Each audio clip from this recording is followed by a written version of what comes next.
Hello friends, मैं Aryan Shukla business advisor YouTube channel business hour पर आपका स्वागत करता हूं। आज हम कुछ बात करेंगे।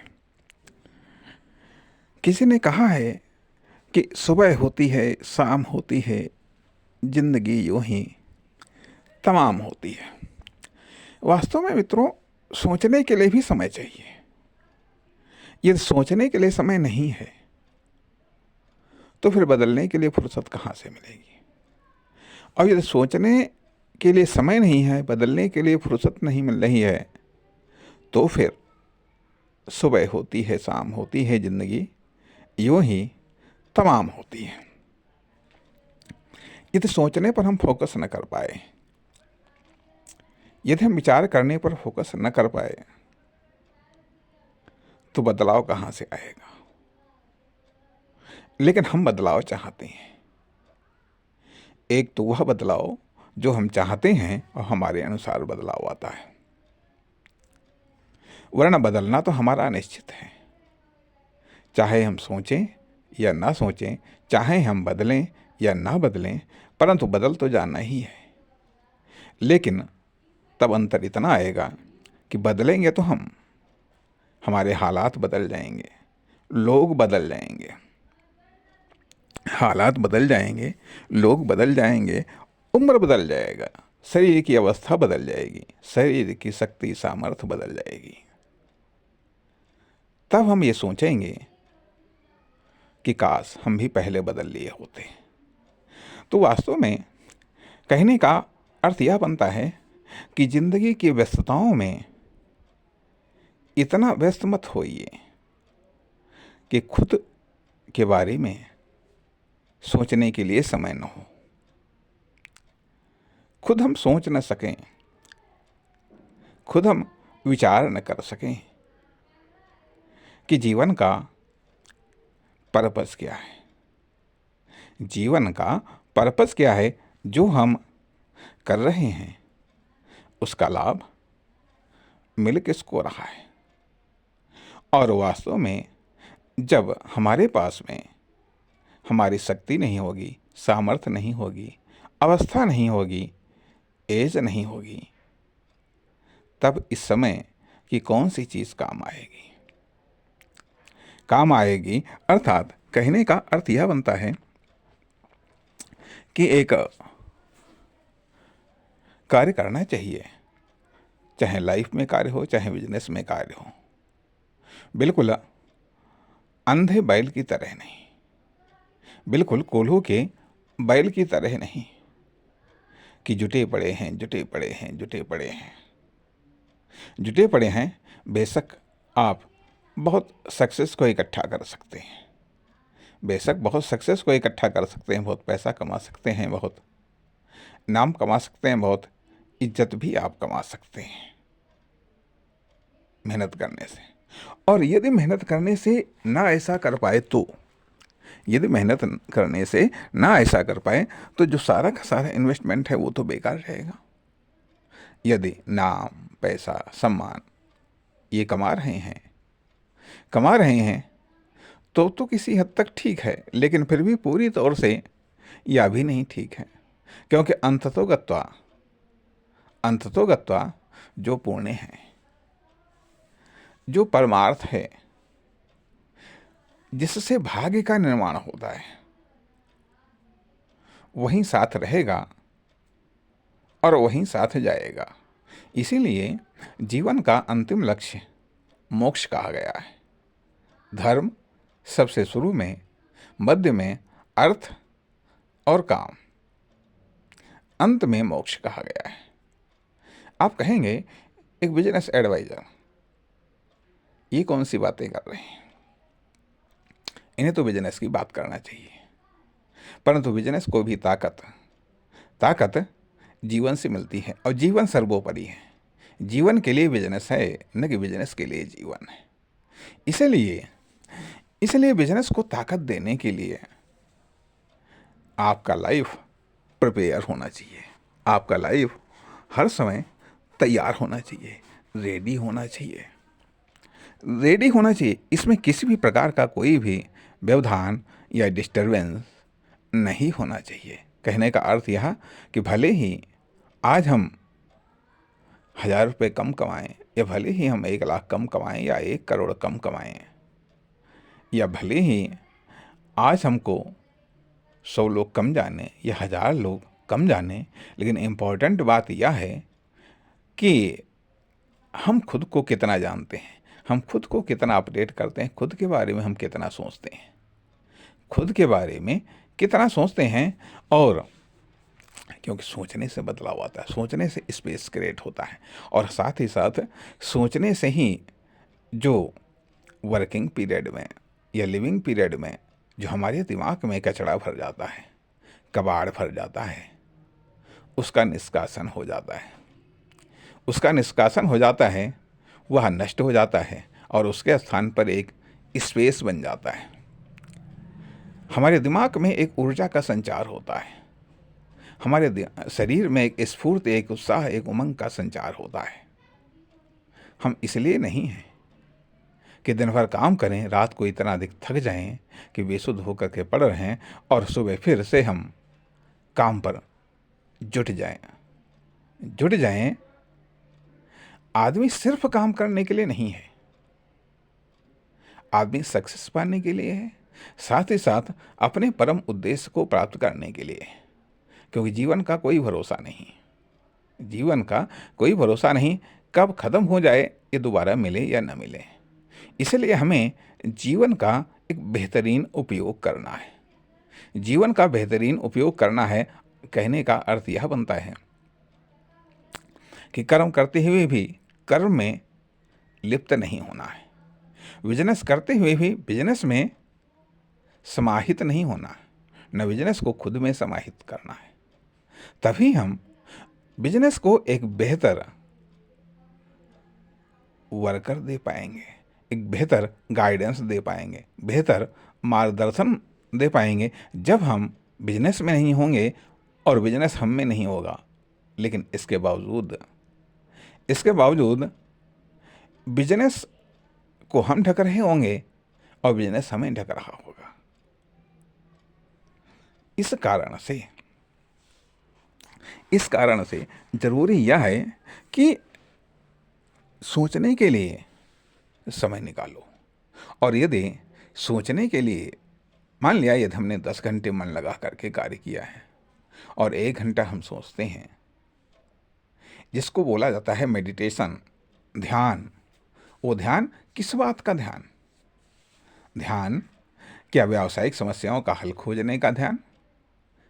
यह तो वर्किंग ध्यान है। या फिर वो ध्यान जिसमें हम आत्मा को परमात्मा से जोड़ने का प्रयास करते हैं, वह समाधि जिसमें हम आत्मा से परमात्मा, आत्मा के द्वारा परमात्मा से कनेक्ट हो जाते हैं। एकाग्रता निश्चित तौर पर व्यावसायिक समस्याओं को सुलझाने के लिए एक बेहतर माध्यम हो सकता है।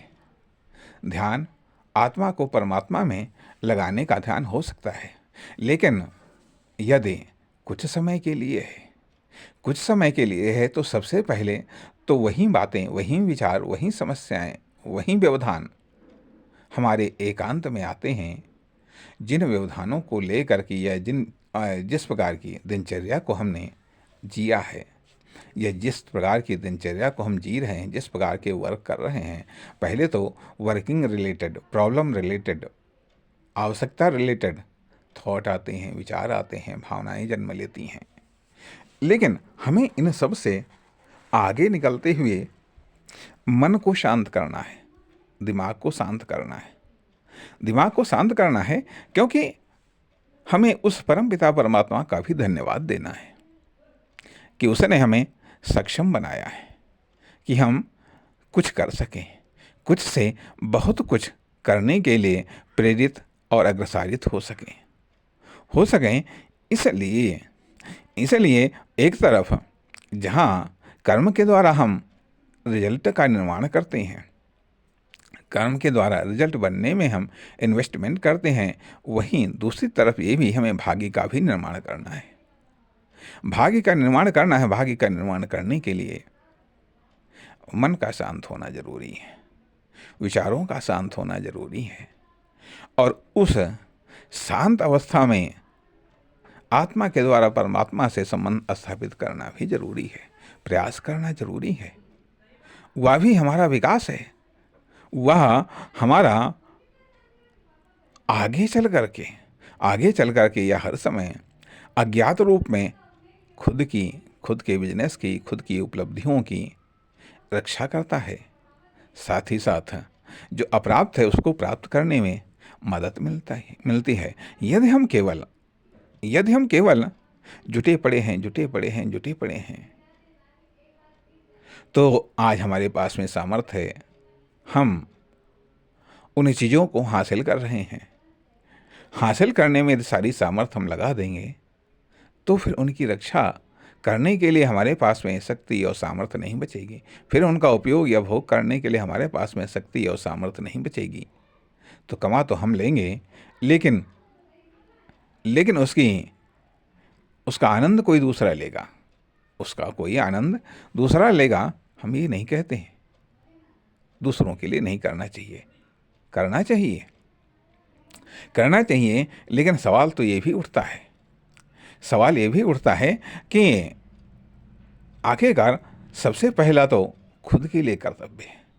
खुद का न केवल भौतिक कर्तव्य होता है, खुद का आध्यात्मिक कर्तव्य भी होता है। इसलिए पहले उपयोगी विचारों के साथ में रहो, फिर महान विचारों के साथ में रहो और फिर आध्यात्मिक विचारों के साथ में रहो। उपयोगी विचार जहाँ पर भौतिक उत्थान में हमारी मदद करते हैं, महान विचार हमारे कैरेक्टर को मजबूत करते हैं और आध्यात्मिक विचार, आध्यात्मिक संबंध हमारी आत्मा को मजबूत करते हैं, हमारे भाग्य को मजबूत करते हैं। इसलिए शरीर, एक्शन और भाग्य तीनों ही वेरी इंपॉर्टेंट हैं। अन्यथा यदि दुर्भाग्य है तो निश्चित तौर पर यह कहा जा सकता है कि हमारे तमाम सारे एक्शनों पर पानी फिर सकता है। इसलिए केवल हमें भौतिक एक्शनों पर ही निर्भर नहीं रहना चाहिए, हमें आध्यात्मिकता का भी अपने जीवन में समावेश करना चाहिए, जिससे भाग्य का निर्माण हो सके। आप कह सकते हैं कि आखिरकार एक बिजनेस एडवाइजर, एक बिजनेसमैन भाग्यवादी कैसे हो सकता है? लेकिन यदि भाग्यवादी नहीं हो सकता है तो उसे अंधा केवल कर्मवादी भी नहीं होना चाहिए, क्योंकि कर्म तो सभी करते हैं परंतु रिजल्ट सबको नहीं मिलता है। जब मालूम है कि रिजल्ट हमारे हाथ में नहीं है, कर्म केवल हमारे हाथ में है, परिणाम हमारे हाथ में नहीं है, तो परिणाम जिसके हाथ में है तो उस पर भी तो हमें कुछ इन्वेस्टमेंट करना चाहिए। वह भाग्य है, वह परमात्मा है, वह ईश्वर है, वह सर्वोच्च सत्ता है। इसलिए सर्वोच्च सत्ता के प्रति तो हमें आभार व्यक्त करना ही चाहिए। निश्चित तौर पर उस सर्वोच्च सत्ता को हमें प्रणाम करना चाहिए, आदर के साथ, सम्मान के साथ।